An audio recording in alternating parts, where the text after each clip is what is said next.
অফিসগুলো খুলতেছে কিভাবে? আওয়ামী লীগ কার্যক্রম শুরু হয়ে যাবে সেটি আপনি বলছেন? অফিস খোলা মানে কি? কার্যক্রম যদি শুনে তাহলে লক থাকলে সমস্যা কোথায়? অফিসের তালা খুললে আর বন্ধ যদি পার্থক্য না হয় তাহলে খোলার দরকার কি? প্রশাসন কি সরকারের নিয়ন্ত্রণে না আওয়ামী লীগের নিয়ন্ত্রণে?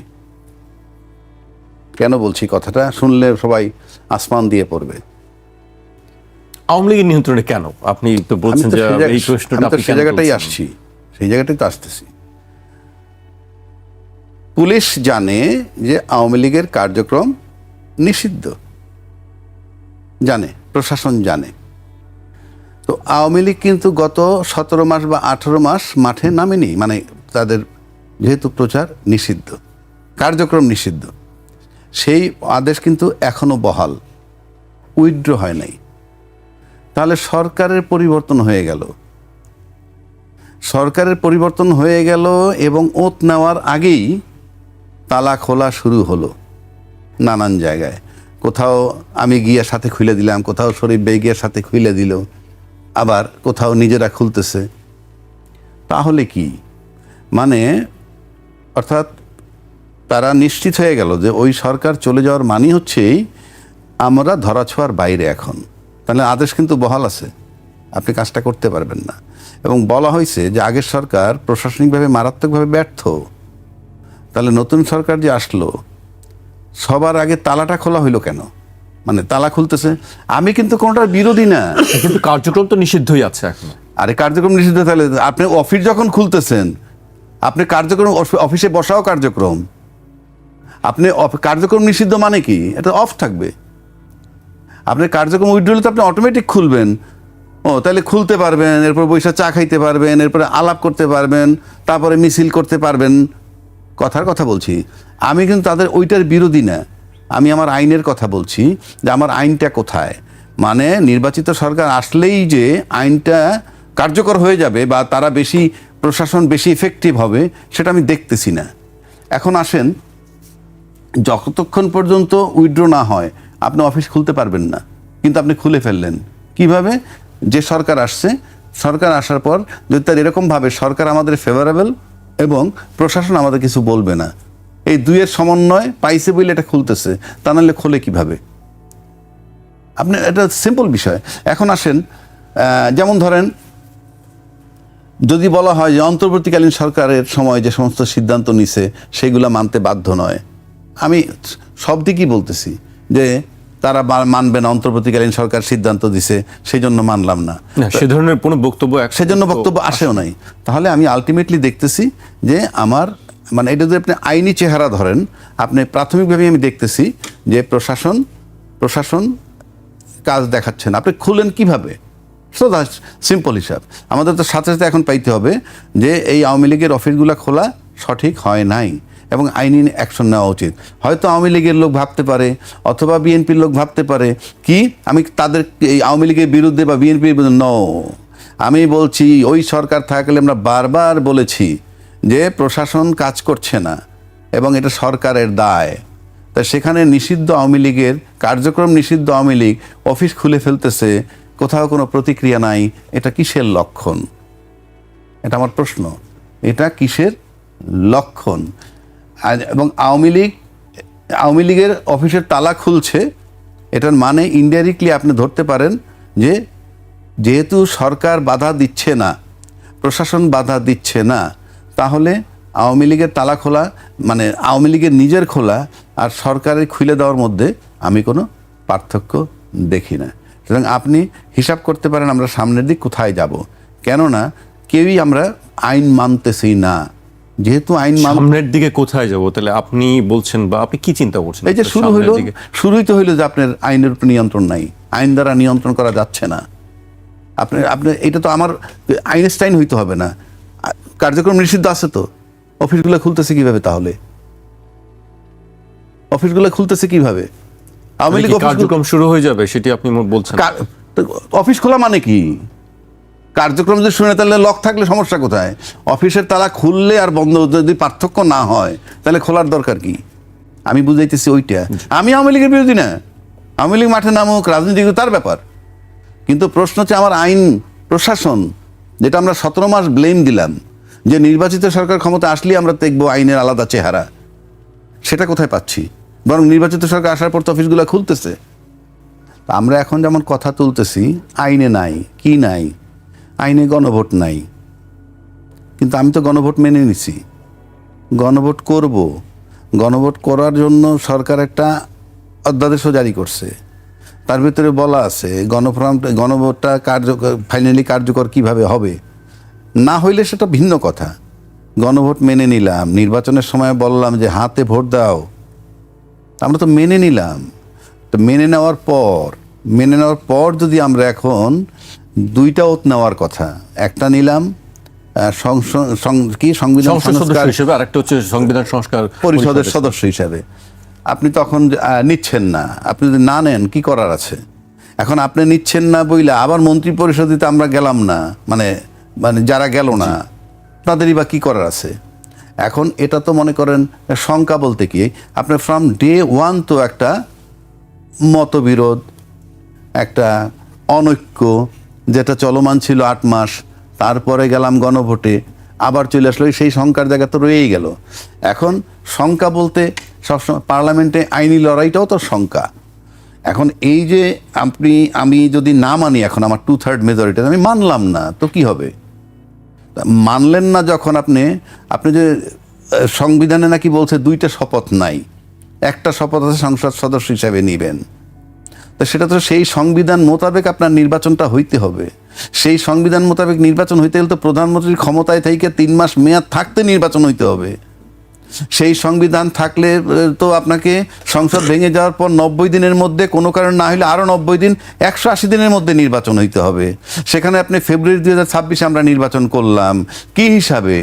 আমরা মেনে নিছি বলে, আমরা মেনে নিছি, এটাই হলো আইন। এখন আপনি যদি বলেন লিখিত নাই, সেটা তো ভিন্ন কথা। সংবিধান মোতাবেক নির্বাচন হলে তো অন্তর্বর্তীকালীন সরকার কি সংবিধানে আছে? সে দিল নির্বাচন, আমি সেই নির্বাচনে গেলাম, তো সেটা আমার পক্ষে আইলো, আমি নিয়ে নিলাম। আমি গণভোট নিলাম না, গণভোট মানলাম না, কিছু করার নাই। কারণ বাংলাদেশে তো নতুন না আমাদের। যদি বিষয়টা এমন হইতে এটা নতুন না, এটা ওই 53 বছরের ইতিহাস এরকম। গণভোট মানার না মানার কথা তো কেউ বলছে না। গণভোট তো মানছি না, তো গণভোট তো আমি মানছি না। গণভোট মানলে তো গণভোটের আলোকে সংবিধান সংস্কার করবেন, সেজন্য সংস্কার পরিষদের সদস্য হিসেবে আপনি ওত নিবেন। আপনি ওত না নিলে মানলেন? ওত না নিলে তো মানলেন না, আপনি তো বসতে হবে এটা নিয়ে। আপনি ওত না নিলে তো এটা নিয়ে বসবেন না। এইবার আসেন যে এই মানে আমি এই যে গণভোটের কথা যেটা আমরা বলছি, এইটা যদি আপনি এখন কার্যকর না করেন তাহলে কি হবে? কিচ্ছু হবে না। কিন্তু আপনি যদি এটা কার্যকর না করেন, আপনি তো ইউনূস সরকার যে নির্বাচনটা দিছে, সেই নির্বাচন মোতাবেক তো ওই সংবিধানটা আপনি কিভাবে আপনি ঢুকতে পারবেন? আমরা আসলাম, বসলাম, 2/3 মেজরিটি আপনি করতে পারবেন, কোনো অসুবিধা নাই। কিন্তু আপনি তো নির্বাচন তো আপনাকে ওই সংবিধান মোতাবেক কেউ দেয় নাই। ওই সংবিধানের মেয়াদ থাকার 3 মাসের আগে দেয় নাই, কিংবা মেয়াদ শেষ হওয়ার পরবর্তী 90 দিন বা 180 দিনের মধ্যে হয় নাই ওই সংবিধান মোতাবেক। তাহলে এই নির্বাচনটা হলো কীভাবে? এখন আপনি এমন, আমার কাছে মনে হয় এটা সবাই জানে, বা আমি আইনজীবী হিসাবে বলতেছি, শরীফ ভাই তো বলবে যে উনি আইনে একটা বিধান আছে, যে বললাম আমি যদি মেনে নেই তখন এখান থেকে আমি আর সরে যেতে পারবো না। এটা আইন। আমি আইনের সেকশন বলতেছি না, সাধারণ লোক বলবে। আবার যদি সেকশন বলি তাহলে কিছু কিছু আইনজীবী বলবে, উনি এখানে আরেকজন আইনজীবী থাকলে আইনের বিধানটাই হলো আপনি যদি একটা জিনিস মেনে নেন, যেমন 2 পক্ষে কোর্টে মামলা হচ্ছে, 2 পক্ষ একটা জমাজমি নিয়েই মামলা হচ্ছে, কোর্ট অনেক সময় বলে হ্যাঁ মামলা শেষ করেন, মুমূর্ষ সময় গিয়ে বললাম যে না আমরা 2 পক্ষ আপোষ হয়ে গেছে। কোর্ট একটা সিঙ্গেল স্টেপ নিতে পারবে না। আমরা 2 পক্ষদের ইয়েস আমরা আপোষ হয়ে গেছি, কেমনে হয়েছি সেটা ভিন্ন কথা। আমরা আপোষ হয়েছি কিন্তু এই সমস্ত দিয়ে, গণভোট, নির্বাচন, এই সব বিষয় নিয়ে কিন্তু আমরা আপোষে আসছি। এখন আইসে যদি আপনি এখান থেকে সরে যান, সেটা তো ভিন্ন কথা। আপনি সরতেই পারেন, সরতে পারলে তো আমরা নতুন কিছু পেলাম না। সেখানে কি আসলে আপোষের জায়গা কি দেখছেন না? যে আমরা তো এখনো হতাশ হচ্ছি না। শঙ্কার জায়গা বলছেন বলে বলছি, আমরা বলিনি এটা, ওই যে সুজন বলছে ফ্রম ডে ওয়ানই তো আমরা দেখা যাচ্ছে যে আমরা এত কিছুর পরেও একটা জায়গায় আসতে পারলাম না। দেখা যাক, আর যদি একান্তই আমরা আসতে না পারি, এড়ায় যাই, দিলাম না, 2/3 মেজরিটি আমরা বসে গেলাম, চললে এটার যদি কোনো কনসিকুয়েন্স হয়, কি কনসিকুয়েন্স হতে পারে সেটা ভবিষ্যতে আমরা দেখব। জি শরীফ ভাই, গণভোটের রায় মেনে সংবিধান সংস্কার পরিষদের শপথ না নেয় ক্ষমতাসীন বিএনপির সমালোচনা করেছেন জামায়াত ইসলামীর আমির ডাক্তার শফিকুর রহমান। শপথ গ্রহণ না করাকে জুলাইয়ের অপমান আখ্যা দিয়ে তিনি বলেছেন, জুলাই না হলে তারেক রহমান কি প্রধানমন্ত্রী, আমি কি বিরোধী দলীয় নেতা হতে পারতাম। অপমান বলেছেন। ধন্যবাদ। জুলাই নিয়ে তিনটা মত আছে। একটা অংশ আছে যারা জুলাইকে অস্বীকার করে, জুলাইকে ধার কাছে আসতে দেয় না। আর একটা অংশ আছে যারা জুলাইয়ের প্রকৃত যে প্রত্যাশা সেটি পূরণ হোক সেটি চায়। আর একটা অংশ আছে যারা হচ্ছে জুলাই ব্যাপারী, জুলাইকে হাটে ঘাটে মাঠে বিক্রি করে। কারা? গত 1.5 বছরে বিক্রি হয়েছে নানাভাবে। আপনার যখন প্রয়োজন হচ্ছে আওয়ামী লীগ মুক্তিযুদ্ধটাকে ব্যবহার করত, আর এখন আপনি দেখবেন যখন প্রয়োজন হচ্ছে তখন জুলাইটাকে ব্যবহার করছেন, সংস্কারটাকে তখন ব্যবহার করছেন। আপনি যখন পার্লামেন্টে নমিনেশন দিবেন তখন জুলাইয়ের প্রস্তাবনা আপনার প্রয়োজন হচ্ছে না, কিন্তু যখন বার্গেনিং করবেন তখন আপনি বারবার জুলাইকে সামনে নিয়ে আসছেন। বাংলাদেশে আপনি স্বীকার করেন বা না করেন, বাংলাদেশের বিএনপির যে ক্ষমতা, তার যে জনপ্রিয়তা, তার যে সাংগঠনিক শক্তি, এটি অন্য কোনো রাজনৈতিক দলের হলে 1.5 বছর আগে নির্বাচন হয়ে যেত। বিএনপি সংস্কার চেয়েছে, 31 দফা নিয়ে এসেছে, তখন পর্যন্ত বাংলাদেশে গণ অভ্যুত্থান হয়নি। আমরা এখন বারবার চেষ্টা করি বিএনপিকে সংস্কারের শত্রু এটি প্রমাণ করার জন্য। বাংলাদেশে বারবার চেষ্টা করি এইখানে ওই কি বলে, এখানে যারা বামরা আছে এরা হলো আওয়ামী লীগের সাথে ছিল, তাদের কর্মীরা মারা গেছে। এইখানকার শুদ্ধ শক্তি কারা? শুদ্ধ শক্তি হচ্ছে আমরা। বিএনপি খারাপ, অমুক খারাপ, তমুক খারাপ, আমরা শুদ্ধ শক্তি। জামাত তার বট বাহিনী সেই ঠিক করে দিচ্ছে যে এইখানকার কাকে কাকে সার্টিফিকেট দেওয়া যায়। জুলাই সার্টিফিকেট। বট বাহিনী কারা আসে? এই যে সোশ্যাল মিডিয়াতে নারী থেকে শুরু করে শিশু থেকে শুরু করে ভিন্ন মতের হলে, প্রতিপক্ষের হলে অশ্রাব্য ভাষায় যাদেরকে গালাগালি করে, যারা গালাগালি করে, এবং যাদের আচার আচরণে অতিষ্ঠ হয়ে জামাতের আমির নিজেও, এই ভদ্রলোক একাধিকবার বলেছেন এই আচরণগুলো বন্ধ করার জন্য। আমি ওই অংশে যাচ্ছি না। আমি আপনাকে, আপনি এখন দেখবেন এই যে আলোচনাটা না, কালকে আপনি ইউটিউবে দেখবেন অশ্রাব্য ভাষায় গালাগালি করছে, মতের অমিল হলেই গালাগালি। এবং এটার যে ইম্প্যাক্ট আছে, এই যে ভোটে তারও যে ইম্প্যাক্ট আছে, এটা এরা এখনো ধারণা করে না। বিএনপি কি করবে না করবে এটা বিএনপির ব্যাপার। তবে পাবলিকের ম্যান্ডেট বিএনপি পেয়েছে। গণভোটের শুরু থেকে শেষ পর্যন্ত অসংখ্য প্রশ্ন জন্ম দিয়েছে গণভোট। আপনি সংবিধান অর্ধেক মানবেন, অর্ধেক মানবেন না। আমি তো আপনাকে জিজ্ঞেস করব যে এই রকমের আধা কাঁচরা সংবিধান নিয়ে আপনি এই পর্যন্ত কেন এসেছেন? আপনাকে তো দায়িত্ব দেওয়া হয়েছিল, আপনি সেই সময় সংবিধান বাতিল করেননি কেন? আপনি সংবিধানের যতটুকু প্রয়োজন ততটুকু রাখবেন, আর তার ভিতর থেকে যদি সংকট তৈরি হয় আপনি বাইরে এসে বলবেন কেউ কথা রাখেনি। তো আপনিও তো কথা রাখেননি। কথা কে কে রাখেনি? আমরা যদি একজন একজন দেখি, কেউ তো কথা রাখেনি। এই যে অনৈক্য, জুলাইয়ের যে অনৈক্যগুলো তৈরি করলেন কেন?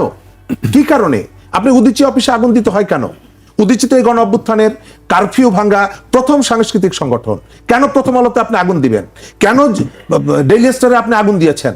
ডেইলি স্টার প্রথম আলো কি এই গণ অভ্যুত্থানের পক্ষে ছিল না? আপনার কর্মীরা কি আগুন দিয়েছে? এই কাজগুলো আপনারা করিয়েছেন। এখন এসে বলছেন বিএনপি কিন্তু বিশ্বাসঘাতকতা করছে। আরে প্রথম দিন থেকে বিশ্বাসঘাতকতা কে করলো এই গণ অভ্যুত্থানের সাথে? প্রত্যেকটা মানুষকে ধরে ধরে ট্যাগ করে করে আপনি তাকে ফ্যাসিবাদের দোসর, ফ্যাসিবাদের দালাল। যেই আপনার পক্ষে নাই সে হলো ফ্যাসিবাদের দালাল। আপনি এই পক্ষের শক্তিকে বিভক্ত করেছেন। আপনি গণভোটে সরকার অংশ নিতে পারে না। নির্বাচন কমিশন, কোন নির্বাচন কমিশন? শেখ হাসিনার নির্বাচন কমিশন না। এই গণঅভ্যুত্থানের ভেতর থেকে যে কমিশন গঠিত হয়েছে সেই বলছে যে সরকার এই প্রচারণা চালাতে পারে না। আপনি কেন চালিয়েছেন? সরকার এটি চালাতে পারেন, এটি দণ্ডনীয় অপরাধ। এটি তো আওয়ামী লীগের ইলেকশন কমিশন তো বলেনি। এই গণঅভ্যুত্থানের স্পিরিট থেকে গঠিত যে ইলেকশন কমিশন, আপনার এক জেলায় টোটাল যে ভোটার, গণভোটে তার থেকে 1.5 গুণ বেশি ভোট পড়ে। হা ভোট কোথা থেকে আসে? শরীফ ভাই, আপনার কাছে আবার আসবো। প্রশ্ন রেখেছেন শরীফ ভাই বেশ কিছু, সংবিধান নিয়েও কথা বলছিলেন।